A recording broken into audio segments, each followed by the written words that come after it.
Canada's housing crisis has pushed many to the edge, and some small towns look like an escape. Cheap housing, almost free land, affordable lands with room to breathe.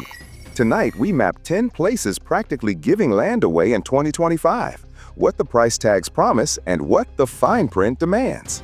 We'll weigh cost of living, demographics, local economy, migration patterns, and survival math so you can judge whether the bargain is freedom or a trade you can't afford. Let's start.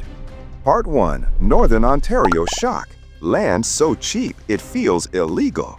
The first town is Smooth Rock Falls, Ontario. However, here the word cheap doesn't mean flimsy or forgotten.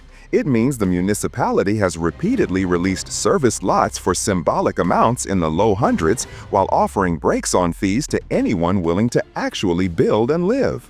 And the deal only exists because the town learned to turn out-migration into opportunity after the mill era cooled, which is why your very first truth is a clock with teeth, since you're expected to start within 12 to 24 months and pass inspections on schedule.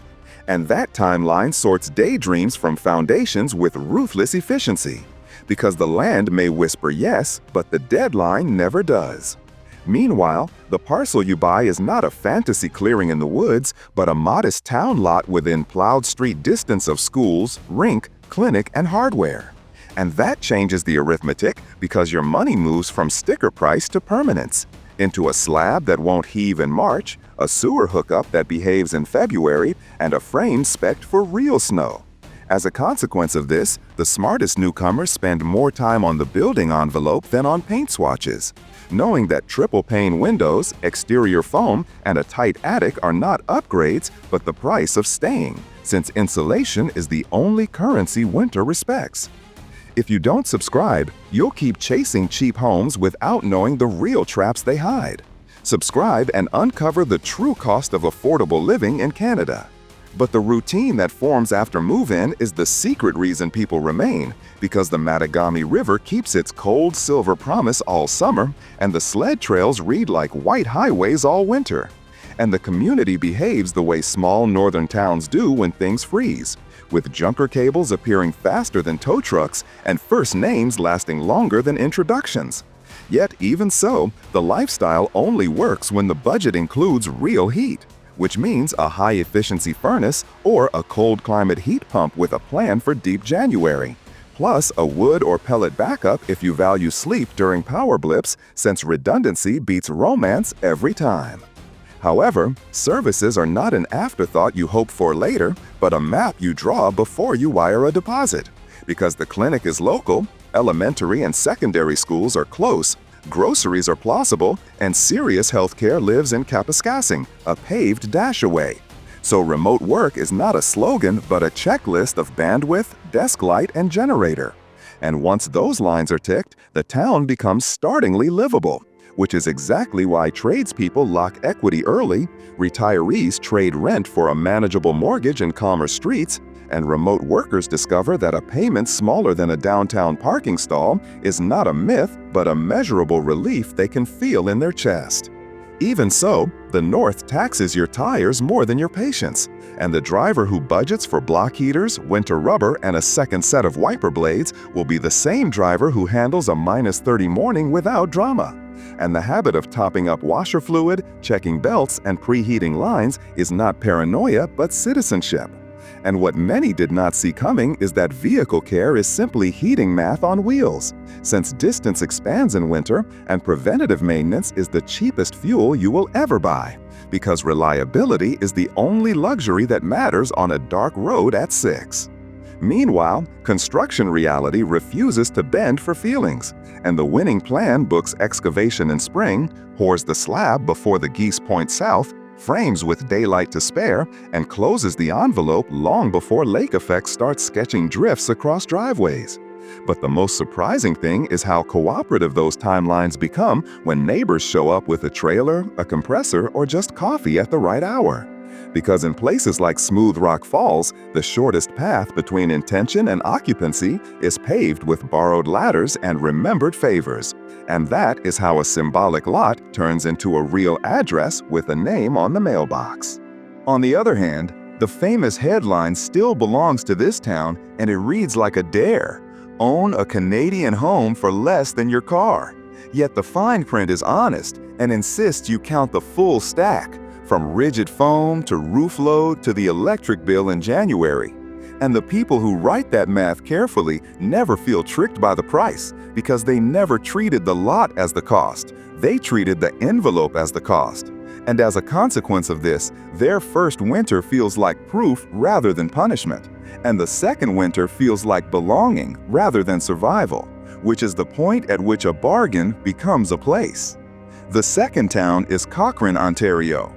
However, if Smooth Rock Falls is a story about resilience, Cochrane is a lesson in logistics, because the municipality has periodically released very low-cost serviced lots to spark building and small business. And the permitting process is a straight line of inspections that keep bones honest and timelines punctual. And the town's posture as a northern hub is not marketing, but geography, since Highway 11 carries groceries, drywall, and ambition like a steel spine through the boreal, which quietly reduces the friction that usually breaks budgets this far from metro lights. Meanwhile, northern price reality still bites, and you will taste it in freight, crew availability, and the fact that snow management is a design decision, not a yard chore. So you widen driveway aprons for plow swing, you spec doors that don't freeze to thresholds, and you place exterior outlets where cords don't trip under drift edges. But the most surprising benefit is how these choices repay you in minutes saved and arguments avoided from December to March. Because winter punishes improvisation and rewards those who plan their morning in September. On the other hand, Cochrane carries a symbol at its edge that tells you exactly where you are without a calendar: the polar bear habitat. And around it, the lakes lace the land with the kind of blue that keeps canoes on truck racks and ice huts glowing at dusk. Even so, the charm would mean little without access, which here arrives by rail and air, since Via writes a patient line across the shield and nearby Timmins throws flights outward like spokes. And that network means grandparents are still visitable and furnace boards still overnightable, which is the difference between a winter hiccup and a winter crisis. However, the economy is a quartet rather than a chorus, leaning on transport, forestry, mining, and government. And that steadiness without fireworks is precisely why little services win. The daycare that actually has space, the small engine shop that saves a season, the snow removal subscription that turns a storm into a calendar entry. And what many did not see coming is that loyalty is a currency here, and a small business that solves one predictable problem can buy a decade of trust with the right wrench and a fair invoice. Meanwhile, the best buyer is rarely breathless and almost never impulsive, because families who do well in Cochrane arrive with a garage plan, a snowblower strategy, and a fuel budget that matches the map. Yet the most surprising line on that map is the commute ring to Kapuskaskin or Timmins, since the kilometers you accept today rewrite your time tomorrow. And the people who draw that ring before they sign never feel ambushed by the pump, while those who don't will learn the hard lesson that square footage without route planning is simply a prettier word for fatigue. Part 2. The $1 house myth that sometimes works. The third town is Macadam, New Brunswick. Here, the headline once sounded like satire: houses offered for a single Canadian dollar. But the conditions were sharp as nails. You had to submit a renovation plan, prove you had either the funds or the skills to execute it, and finish the code within a tight deadline. The local council knew that without hard lines, the dream would collapse back into neglect, because century-old wood does not wait patiently in maritime air. The properties themselves were not soulless shells, but aging beauties near the Grand Macadam Railway Station, a heritage landmark that still anchors the town like a cathedral of stone and timber. And to walk these streets is to hear echoes of trains that once made this community a hub. Yet, what many did not see coming was that the real cost lived in the roof beams, the wiring, and the heat pumps that needed to hum in February. Because the $1 was a doorway, but never the house. Buyers who succeeded spent tens of thousands on structural work, insulation, and modern systems. But when the work was finished, they owned something that no suburb could offer: a historic home on a shaded street where neighbors greet you by name. Macadam rewards persistence with belonging, but punishes hesitation with mold and delay, which is why the people who flourish here are renovators who see charm before cracks, B&B dreamers who turn wood trim into advertising, and families willing to trade convenience for heritage. The trade-off is patience, since Fredericton lies an hour away for full services, contractors vanish quickly into booked calendars, and maritime humidity asks you to respect it or regret it. Even so, those who endure discover that a loony house is less a discount than a legacy, a reminder that value is measured in what you build, not what you pay. The fourth place is Cape Breton, Nova Scotia. Here the bargain is broader and often stranger, because lots across this storied island have sold for near symbolic sums or been bundled with incentives to attract families, retirees, and dreamers of coastal life. And in some eco-communities, the only true currency is your commitment to build sustainably. To imagine Cape Breton is to imagine cliffs falling into Atlantic surf, the world-class bends of the Cabot Trail, and music that pours from halls where Gaelic, Acadian, and Mi'kmaq cultures mingle in rhythm. But to live here on land that costs next to nothing is to learn quickly that nature is the landlord and storms the rent collectors. Because coastal-grade siding, hurricane-ready roofs, and transport for materials across ferries or along winding roads can devour savings as quickly as a Southern Ontario mortgage. Yet the reward is unmatched scenery: mornings where ocean fog slides across spruce, and evenings when fiddles fill the air in villages where time bends. Services are thinner, anchored by Sydney's Regional Hospital and Antigonish's University on the mainland, with groceries and fuel carrying higher tags because distance is a hidden tax. Still, those who thrive here are artists seeking solitude, remote workers who measure wealth in silence, not square footage, and homesteaders who see off-grid life not as sacrifice but liberation. Seasonal jobs ebb and flow, groceries run dear, weather shifts from harsh to harsher, and yet every compromise is offset by the knowledge that you wake to surf instead of sirens, and your yard opens into a world that visitors save for vacations. In Cape Breton, cheap land is not about escaping cost, but about embracing a slower, harsher, and ultimately more luminous rhythm of living. The fifth town is Kipling, Saskatchewan. The prairies write their bargains in straight lines and open skies, and Kipling became famous for offering lots for $1 and even orchestrating a house swap campaign that caught national headlines. Because here, the need was to fill quiet neighborhoods with life, and the strategy was radical generosity. Yet the generosity was disciplined, because buyers had to build a single-family home within a set period and actually occupy it. No speculation, no absentee ownership. The lots themselves are simple prairie rectangles, flat and straightforward, easy to service, and framed by horizons that stretch until sky becomes soil. What the brochures could not disguise was the real arithmetic. Extreme temperatures demand reliable HVAC, and vehicles become lifelines in a place where winter closes distance only in maps. But for those who commit, the lifestyle is safe, friendly, and unpretentious. Children walk to school under wide skies, Main Street still defines community life, and neighbors are volunteers before they are acquaintances. Services exist at the scale of arenas, a health center, and K-12 schooling, while bigger box stores lie a regional drive away. The people who come here tend to be young families chasing affordability or professionals who realize that a mortgage of almost nothing buys time for things that matter more. Entertainment is homemade, winters are severe, but what many did not see coming is that your mortgage shrinks while your sky expands, and that trade is one few ever regret. Kipling proves that a $1 lot is not a gimmick, but a gamble, one where the house you raise is less important than the life you build around it, because prairie value is measured in space, safety, and the laughter that fills it. However, across Macadam, Cape Breton, and Kipling, the same truth threads through different geographies. Cheap is never truly cheap, because the house or lot is a down payment on resilience, renovation, or weatherproofing. And what looks like generosity is often a test. A dollar house in New Brunswick demands sweat and patience, a cheap lot in Nova Scotia requires storm readiness, and a prairie parcel in South Africa insists you adapt to distances and winters.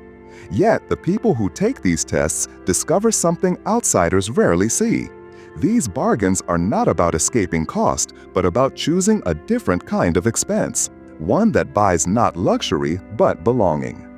And so, the myth of the dollar house endures, not because it makes anyone rich, but because it proves that sometimes value is measured in legacy. Part 3. Commute the city, pay the prairie. The sixth town is Mundare, Alberta. Here, the definition of affordable is not hiding in a legend, but printed on old council minutes and for sale signs that used to shock newcomers, because previous phases put lots on the board for symbolic sums, with the clear expectation that buyers would build within 12 to 18 months, meet design rules, and actually live in what they raised. And that clarity made the opportunity real rather than rhetorical.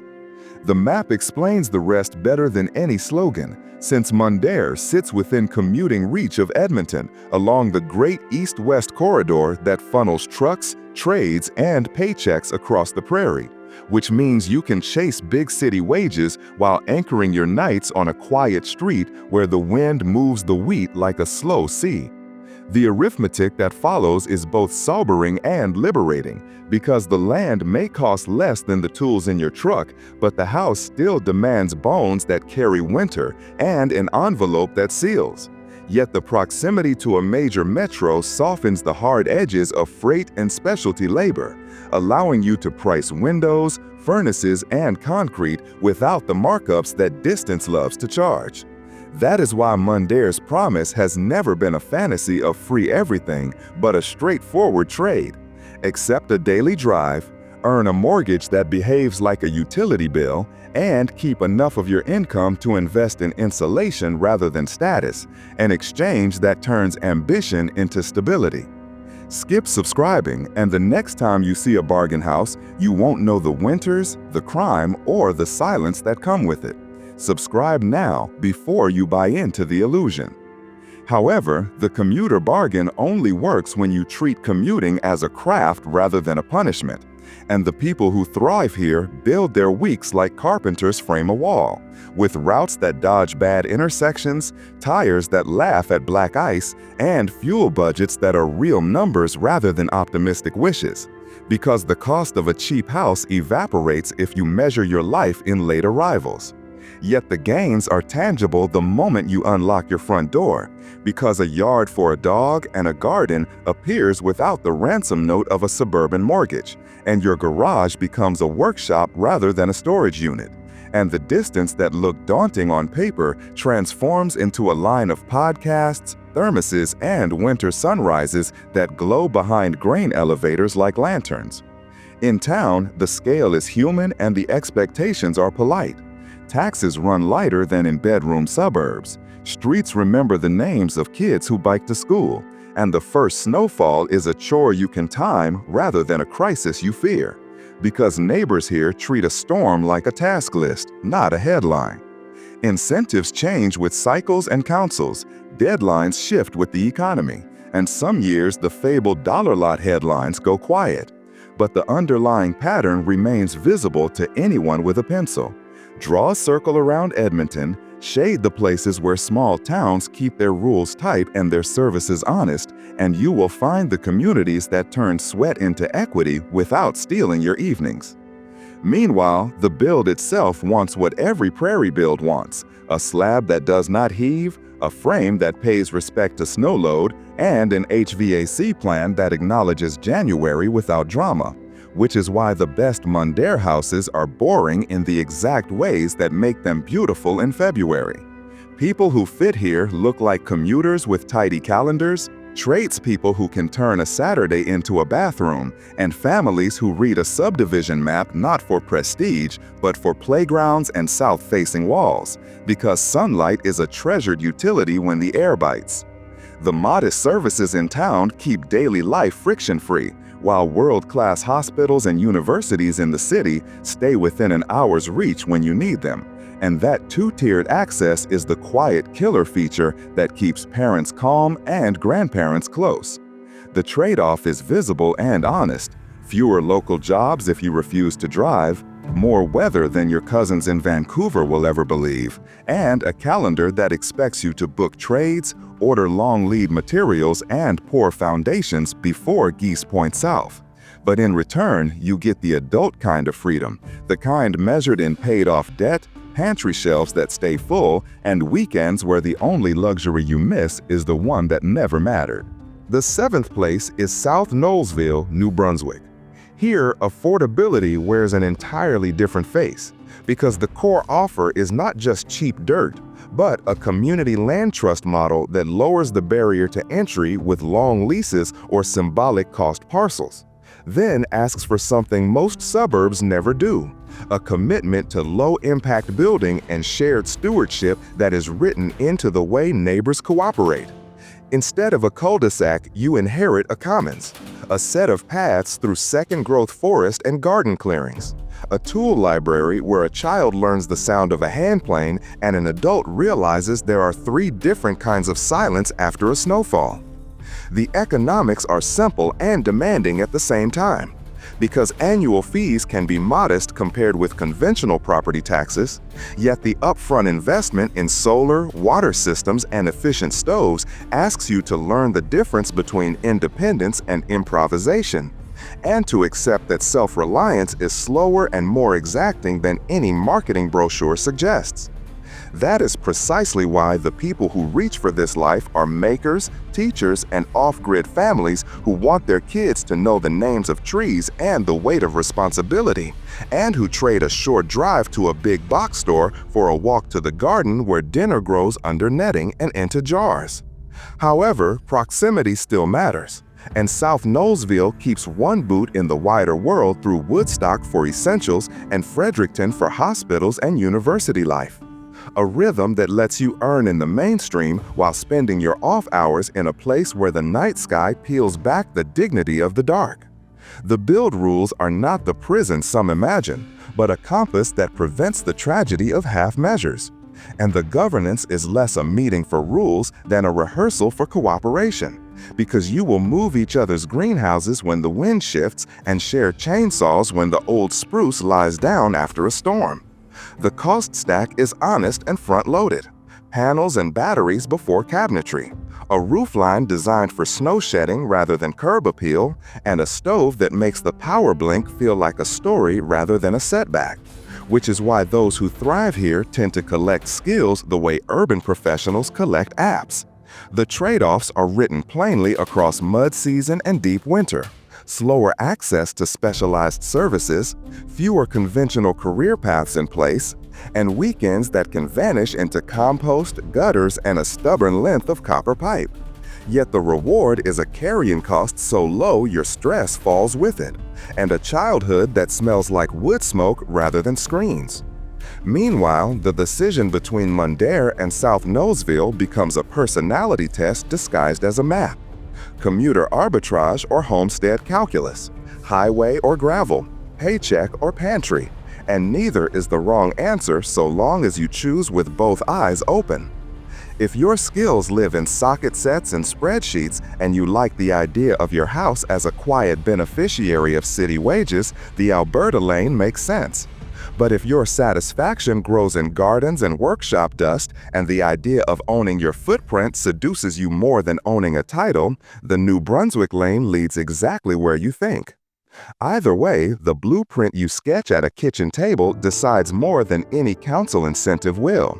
Because the commute ring or the solar budget tells the truth about your next 5 winters better than a listing photo ever could. Draw the ring that marks your tolerated minutes behind the wheel and note the price of tires. Or count the panels required to run a freezer in February and note the price of patience. Then put a finger on the option that asks you to master the fewest lies and the most skills. Part 4, Lake District on a Budget. Retire, reset, refill the North. The 8th town is Elliott Lake, Ontario. Here, affordability does not wear a gimmick price so much as a calm face, because the city long ago oriented its planning towards seniors and budget-minded buyers with lots and condos that undercut Southern Ontario by margins you can feel in your pulse. And the bargain is honest, precisely because it refuses to pretend winter is optional. The houses that age well here are the ones that respect snow load, seal their envelopes tight, and think about mobility from the first stud, with wider doorways, low thresholds, and lighting that turns January at 5 o'clock into a hallway you trust. The lifestyle ledger is the reason people stay once they arrive. A necklace of trails around lakes that shine like coins in morning light. Clubs that pull neighbors into the same room with coffee and cards, and a quiet traffic rhythm where sirens are rare and geese do more announcing than ambulances.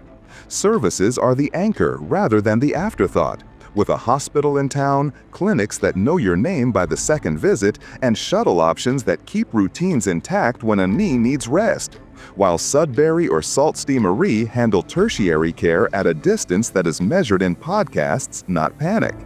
The arithmetic is straightforward and liberating, because a mortgage here can feel like a utility bill, and the money not spent on square footage goes to the things that keep life wide. A small boat, a venison tag, a weekend with grandkids who think the trail network was built just for them. Yet the catch that never hides for long remains the cold. And the people who flourish are the people who plan, with roof lines that shed, furnaces that hum without complaint, and tires that treat black ice like a problem to be solved, rather than a surprise to be feared. If there is a secret headline on Elliott Lake's welcome sign, it reads, "Sound of skis carving a small hill under a sky so blue it feels painted." It is a river bending through boreal shadow, and it is the way summer evenings linger so long you start dinner late and never regret it.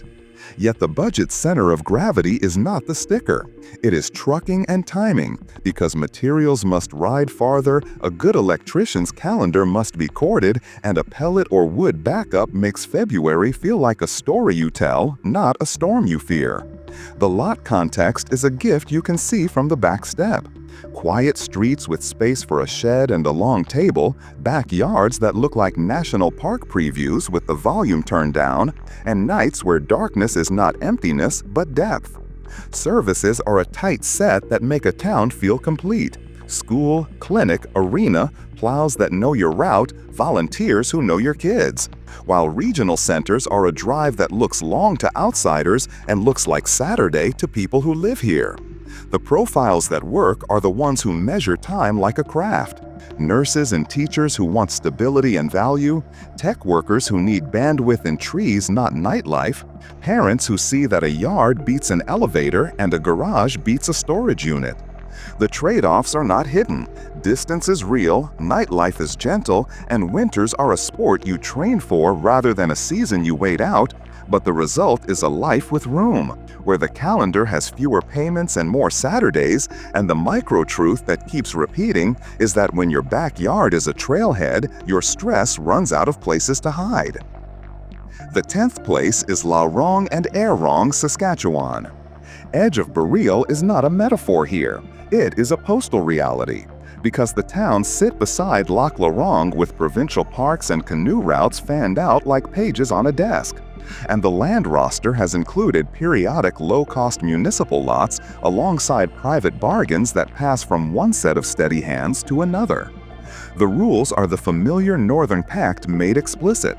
Apply with plans, begin within 12 to 24 months, meet code with winter in mind, and show up for the place as much as you show up for your house. Because meaningful regional work exists here and expects you to be steady, whether you are teaching, nursing, running an outfitter, or managing the services that keep the region anchored. The cost stack is refreshingly honest. Heavy insulation that turns the wind into a rumor, high-efficiency furnaces that turn nights into sleep rather than calculation, and vehicles that trade glamour for reliability, because a second set of plugs and a battery blanket are culture, not accessories. The lifestyle ledger writes its own poetry. Auroras that arrive like uninvited royalty, shorelines that make you slow down even when you had not planned to, and a cultural presence that matters. Indigenous communities with histories older than your map and stories that add gravity to the land under your boots. Services are more robust than the population number implies, with hospital and schools in place, government roles that keep paychecks local, flights that link you to Prince Albert and Saskatoon when the calendar demands, and broadband that has chased the century north faster than many expected. The trade-offs are older than the highway: winters that greet you like a test, bugs that teach you humility at the shoreline, and distances that reward forethought and punish improvisation. Yet the surprise that keeps appearing is how quickly a cheapish lot becomes irrelevant to your happiness once you realize the real asset is the rhythm of your days under green sky and quiet water. Auroras above, equity below sounds like a slogan until it becomes the sentence you say when someone asks why you stayed.